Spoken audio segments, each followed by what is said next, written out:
he's Pro Bowler every single year he's been in the league.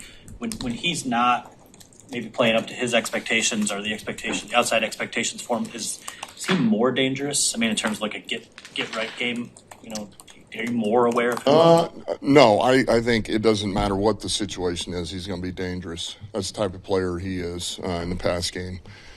So he's somebody that you have to pay attention to. Every opponent has to at any given game.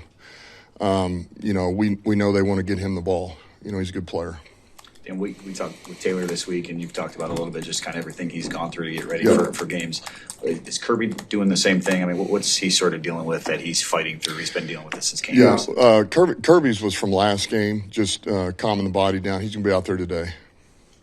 I mean, in general, though, I know he had something in camp, and I think he was on the report last week, too. Is he dealing with anything that's just been lingering that he's been fighting through? I would say a little bit, but I wouldn't say it's something out of the norm, but there has been some things that he's been dealing with, physically. So this one's a little different from what he got in the game, but I think we're on the uptick with him. How difficult is it to do what Taylor's doing, to not practice and then go out there, Garrett, now?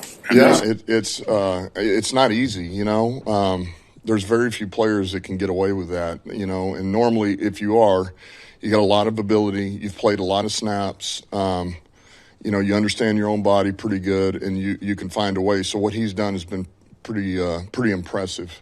It really is. And like I say, he's been pushing through it, and I know it's not up to his standards. What I've told him is that, man, you're helping us win these games, man. It's winning football, and that's not always. Went through the same thing with Frank. Frank never, he never thought he was playing up to his standards, even though it was winning football. Sometimes when you deal with these physical issues that you have, so this is just about trying to calm it down, this shoulder down, and get him to where he feels like, man, I'm at least 80%, 85% of what I am.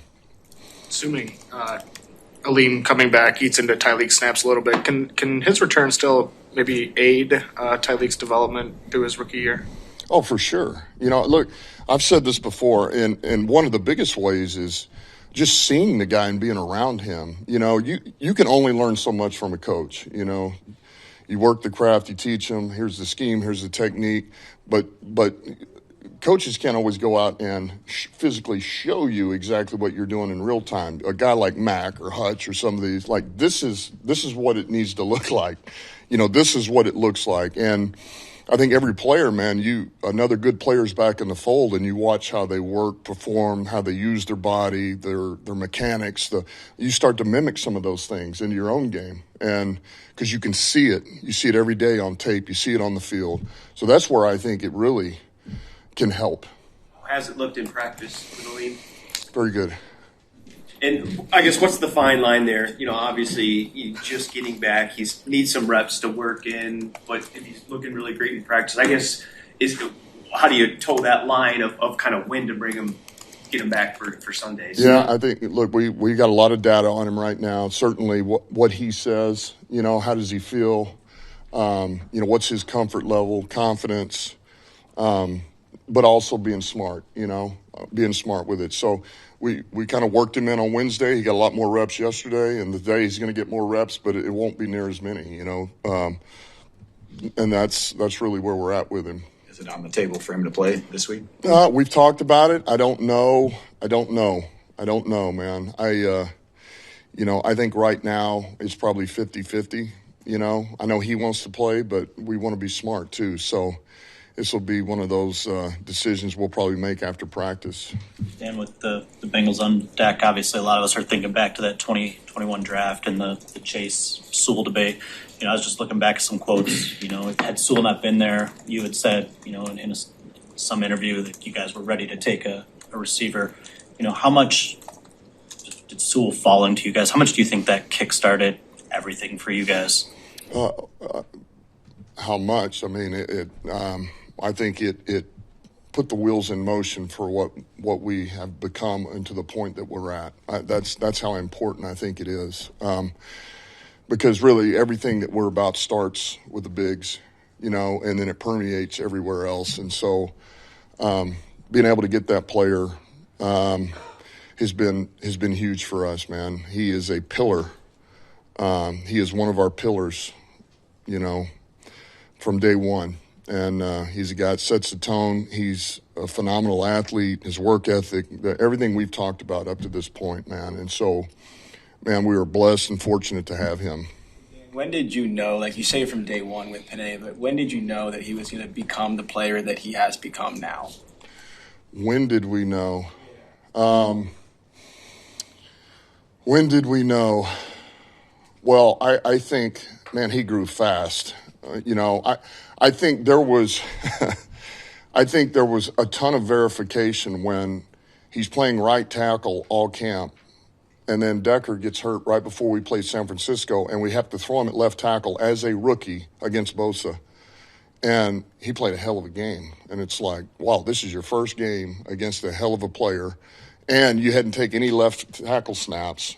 You've been taking right tackle the NFL the whole time. So that's when it was like, okay, I think he's going to be just fine. Now, he had growing pains like every other rookie, but that's when it was like, okay, if there were any questions as to what it is, how long, whatever, I think they've for the most part been answered.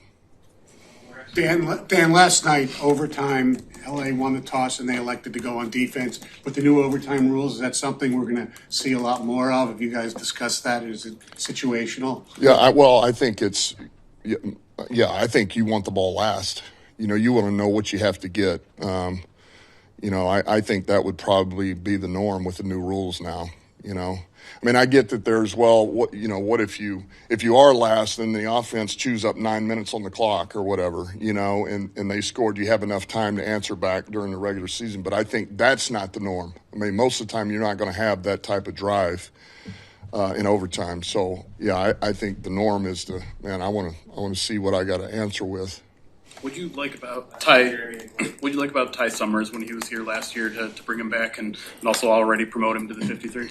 Yeah, well, he was a guy that he was one of them that had to come in like 2 days before we played a preseason game, got up on the defense that fast, understood what we were trying to do, and played. He played hard, man. He played relentless in that preseason game against Kansas City, and so he caught our eye there, and we think he's got some versatility. He's a pretty good athlete. He's a good teams player. And so we liked him. We didn't want to lose him, we really didn't. And so to have the opportunity to bring him back, he knows what we're about. He was here long enough to know what we're about. He's kind of been around the system, and then we can use him on special teams. Dan, this week 25 years ago, you scored your first NFL touchdown. Do you remember what that was like? And does it feel like 25 years? No, man, I hadn't even thought about that. I can't even remember what that was. Remember the play? No, not the first one, believe it or not. I can't remember. From Kerry Collins. No, that's sad that I don't. Because I only have a few. I only have like a handful. That's what's sad about it. I know it was from Kerry, but I can remember if it was a flat or it was in the back of the end zone. Yeah, it was not a go route. No, that's crazy. That's a long time ago. It's a long time ago. I'm fortunate to have the teammates I had around me. I can tell you that. Because if Kerry was throwing it, I had no choice but to catch it. It caught me, All right. Probably says something. You remember the whiff on the field goal block more than your first. Yeah, I know. Well, you don't forget those, man. You don't ever forget those. All right.